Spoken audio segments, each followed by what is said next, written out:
Fifth class. आज हम अपना नया चैप्टर जो है वो डिस्कस करेंगे, that is the conservation of plants and animals. So before discussing the conservation of plants and animals, let's discuss about deforestation and its causes. So हमें पता है कि हमारी जो ये अर्थ है यहाँ पे वेराइटी ऑफ लिविंग ऑर्गेनिजम्स रहते हैं, आइदर दे आर प्लांट्स और एनिमल्स. उनकी बहुत बड़ी वेराइटी जो है वो यहाँ पे रहती है. और उसमें से बहुत सारे लोग जो हैं वो फॉरेस्ट में रहते हैं और वहीं पे सरवाइव करते हैं. एनिमल्स हो गया, प्लांट्स हो गए, कि बहुत ज्यादा वैरायटी जो है वो फॉरेस्ट में रहती है और वो वहीं पे क्या करती है, सरवाइव करती है. सो इफ वी डिस्कस, तो फॉरेस्ट क्या है, एक बहुत इम्पॉर्टेंट रीजन है और कंटेंट है जो कि हमारे लाइफ के लिए बहुत ज्यादा इम्पॉर्टेंट है.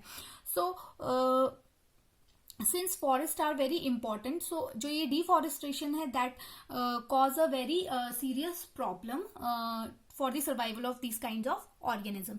तो what is deforestation? Deforestation mean clearing और कटिंग ऑफ ट्रीज और forest in a large scale. अगर हम पेड़ों को एक लार्ज स्केल में काटते या फिर फॉरेस्ट पूरे के पूरे फॉरेस्ट को ही साफ कर दें, so that is known as deforestation.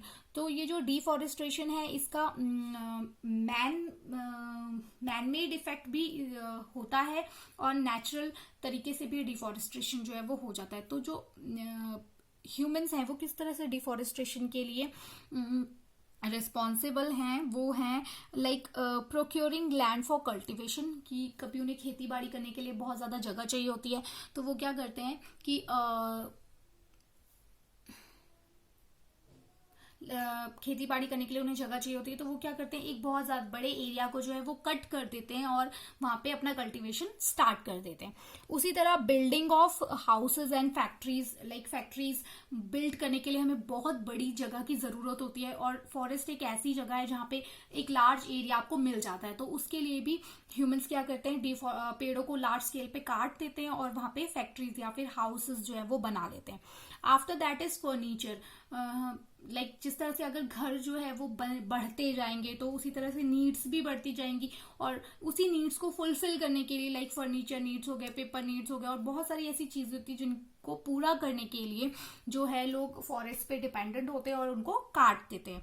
So these are the all man made kind of deforestation. So the natural cause of deforestation may be forest fire. कभी कभार जो है forest fire लग जाती है, जैसे कि लास्ट ईयर हमने देखा था कि अमेजोन में एक बहुत बड़ी फॉरेस्ट फायर जो थी वो लग गई थी, जिसकी वजह से बहुत एक लार्ज एरिया जो है वो डिस्ट्रॉय हो गया. बहुत ज्यादा एनिमल्स जो है उसमें मर गए, बहुत सारा जो वाइल्ड लाइफ था वो उससे इफेक्ट हुआ, बहुत ज्यादा पेड़ पौधे जो है उसमें खत्म हो गए. तो एक लार्ज एरिया जो था वो बिल्कुल ही ज्यादा डिस्ट्रॉय हो गया. So forest fire is a very dangerous for human life as well as is a main cause for deforestation.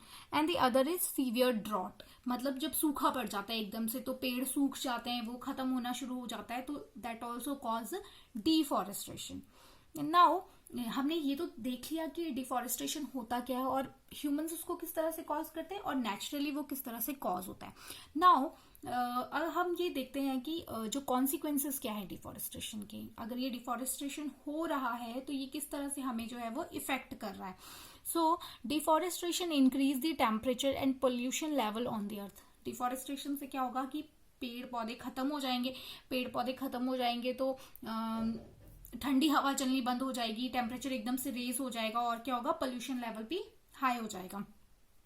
उसके बाद है it also increases the level of carbon dioxide. Since हमें पता है कि रेस्पिरेशन में क्या होता है, हम ह्यूमंस जो है हम ऑक्सीजन कंज्यूम करते हैं और प्लांट्स जो है वो कार्बन डाइऑक्साइड कंज्यूम करते हैं. अगर डिफॉरेस्टेशन हो जाएगा, प्लांट्स तो होंगे ही नहीं, ट्रीज होंगे ही नहीं, तो कार्बन डाइऑक्साइड कौन लेगा? अगर कार्बन डाइऑक्साइड कोई लेगा ही नहीं तो यानी उसकी जो लेवल है वो हमारे अर्थ में बढ़ जाएगी. That causes very serious problem to environment as well as to human life. Now the some other problems that we face due to deforestation are soil erosion. So जो डिफॉरेस्टेशन है वो सॉइल इरोजन को भी काफी हद तक बढ़ाता है. So what is soil erosion? जैसे कि हमें पता है कि अगर पेड़ पौधे लगे होते हैं तो वो जो पेड़ पौधों की जड़ें होती हैं, रूट्स होती हैं, वो सॉइल को क्या है, पकड़ कर रखती हैं.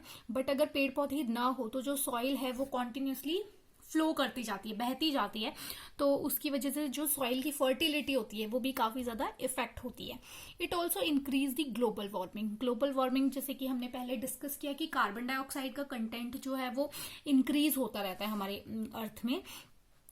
तो ये जो कार्बन डाइऑक्साइड है ये बेसिकली क्या करती है, अगर ये हमारे अर्थ में इंक्रीज करती रहेगी तो ये क्या करती है, जो भी सूरज से यानी सन से जितनी भी हीट रेज आती है, कार्बन डाइऑक्साइड उसको ट्रैप कर लेती है. ट्रैप यानी उसको अपने अंदर एब्जॉर्ब कर लेती है. और जब वो एब्जॉर्ब करती है तो धीरे धीरे वो हीट जो है वो छोड़ती रहती है बाद में, जिसकी वजह से जो अर्थ का टेम्परेचर है वो एकदम से बढ़ जाता है और ग्लोबल वार्मिंग जो है वो कॉज करता है. Deforestation also